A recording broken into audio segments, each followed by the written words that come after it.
La réalisation d'un tir d'abattage est une succession d'étapes que nous allons décrire dans cette animation. Franck, tu peux tirer. Attention, je vais tirer.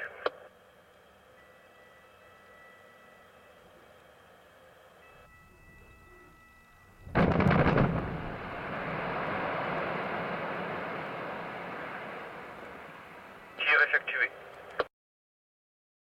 La première étape d'un tir de mine consiste à niveler le sol afin de faciliter la foration, l'approvisionnement en explosifs, ainsi que le chargement des mines.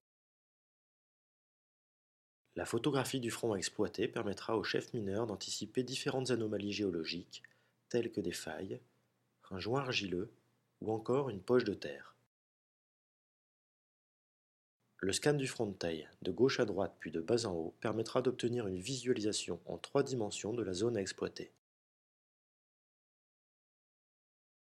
Et voici le résultat d'un scan.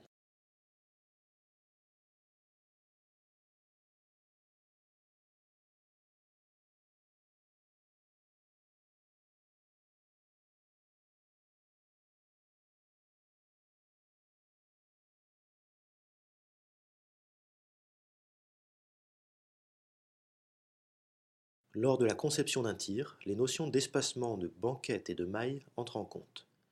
L'espacement est la distance entre deux trous de foration du même rangée. La banquette est la distance séparant les trous de foration de rangées voisines. Le produit de ces deux valeurs détermine la maille.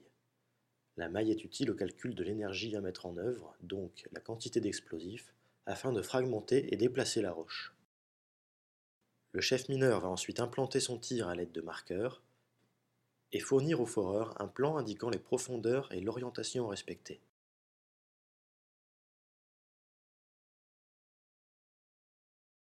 Une fois implantés, ces marqueurs s'avéreront bien utiles au foreur. Le bras orientable de la perforatrice permet de forer à des angles allant de 0 à 25 degrés par rapport à la verticale. Son taillant, composé de carbure de tungstène, fore la roche à une vitesse de 1 mètre par minute. De l'air comprimé circulant par les allonges remonte les débris à la surface, où un système d'aspiration les dépose en tas, ce sont les cuttings.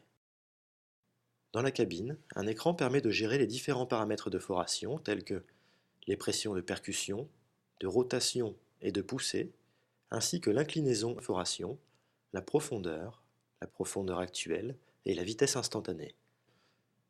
La caméra de recul permet à la machine de manœuvrer en toute sécurité.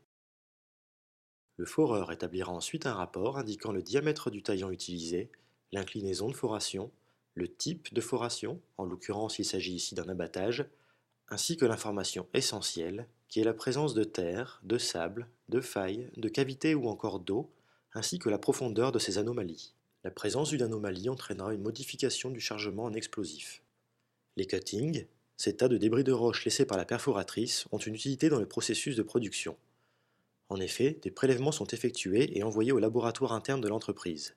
Ces derniers renseignent sur la composition chimique de la roche et déterminent ainsi l'utilisation future du produit. La méthode de prélèvement est importante.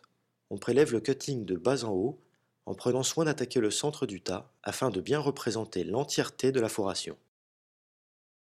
Après foration, un second scan est réalisé. C'est le scan de contrôle. La mire, reflétant le rayon laser, est placée au-dessus de chaque trou de foration. Le chef mineur pointe cette mire et valide la mesure. Une fois traitées, ces informations révèlent la position exacte des mines en surface sur le scan du front de taille.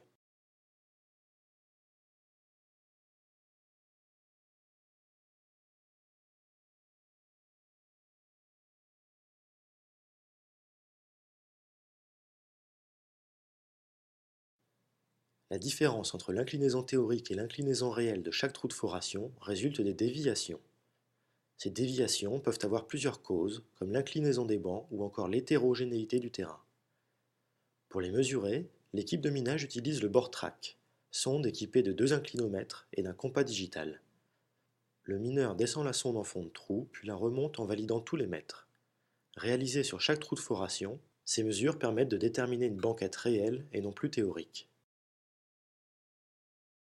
La connaissance de l'épaisseur réelle de la banquette permet de s'adapter aux contraintes géologiques du terrain.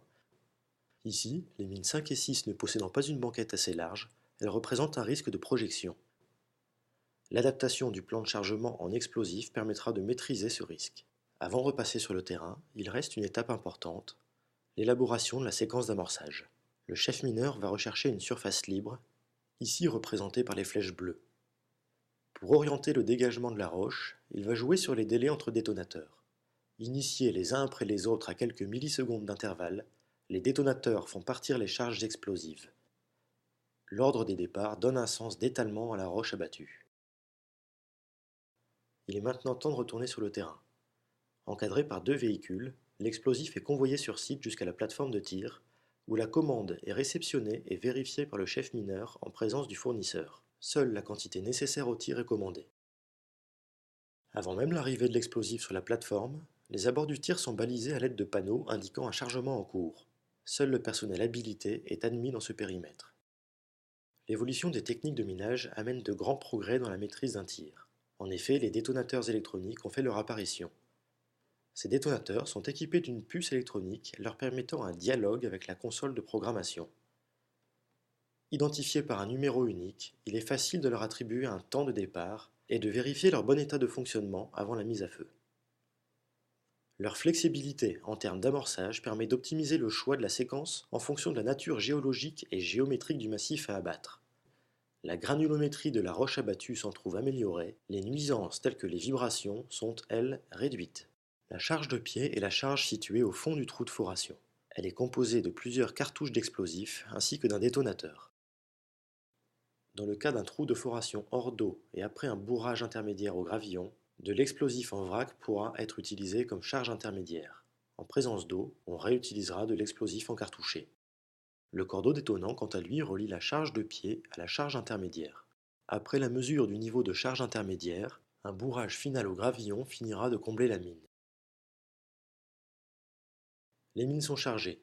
Il faut maintenant vérifier les branchements et programmer les détonateurs à l'aide du routeur. C'est lors de cette étape que les délais sont transmis à la puce électronique. Une fois la ligne de tir ramenée jusqu'à la cabane, un second contrôle est effectué par le chef mineur. Routeur et exploseur sont maintenant connectés, il ne manque plus que la clé électronique pour permettre la mise à feu. On dit qu'elle est dans la poche du chef mineur. Le moment du tir se rapproche. La procédure de tir établie entre le chef d'exploitation et le chef mineur veut que le périmètre de sécurisation soit étendu avec le déploiement de gardes-issues. Ces derniers bloquent physiquement les accès. Le silence radio est imposé en carrière, seule l'équipe de minage est autorisée à communiquer. Bruno, est-ce que tu es en place? Oui. Patrick, tu es en place? Oui. Jérémy, tu es en place? Oui. Ne manque plus que l'aval du chef d'exploitation. Franck, est-ce qu'on peut faire sonner pour le tir de l'Alocton 2, Lunel Ouest? Tu peux sonner. C'est parti.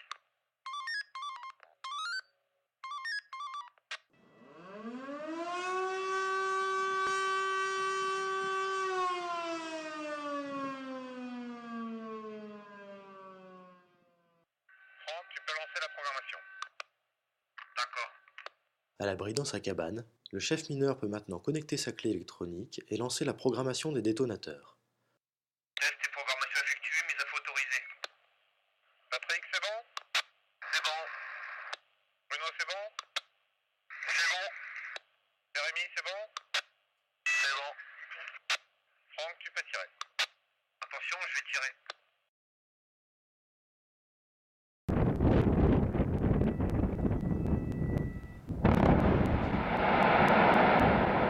Tir effectué. Pour moi, c'est bon. Bien reçu, je vais sonner à la fin du tir.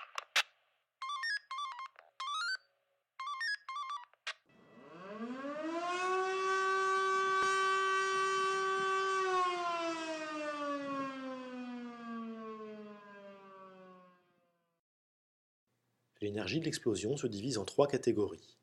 5 à 10% de cette énergie est dissipée sous forme d'ondes vibratoires aériennes. 80% de l'énergie est utilisée pour abattre la roche.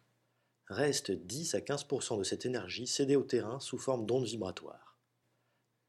La proximité d'édifices et d'habitations jouxtant la carrière nous amène à étudier les ondes vibratoires de chaque tir à l'aide de sismographes. Lorsque la norme autorisée est de l'ordre de 10 mm/s, Nous nous imposons un maximum de 3 et tournons régulièrement aux alentours de 1,8 mm/s. Enfin, les vidéos de chaque tir permettent de décortiquer, étape par étape, le déroulement d'un tir.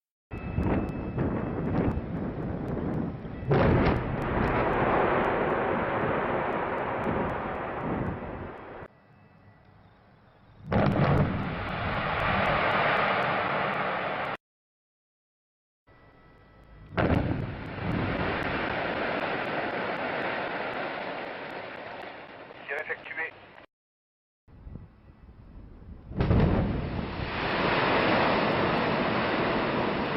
Tir effectué.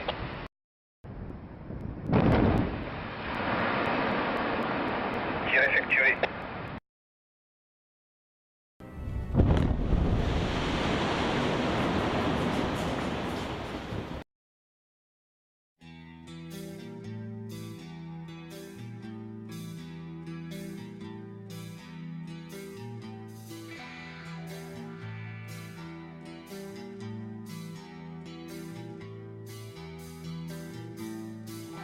Mais le minage n'est pas fait que de techniques et de procédures.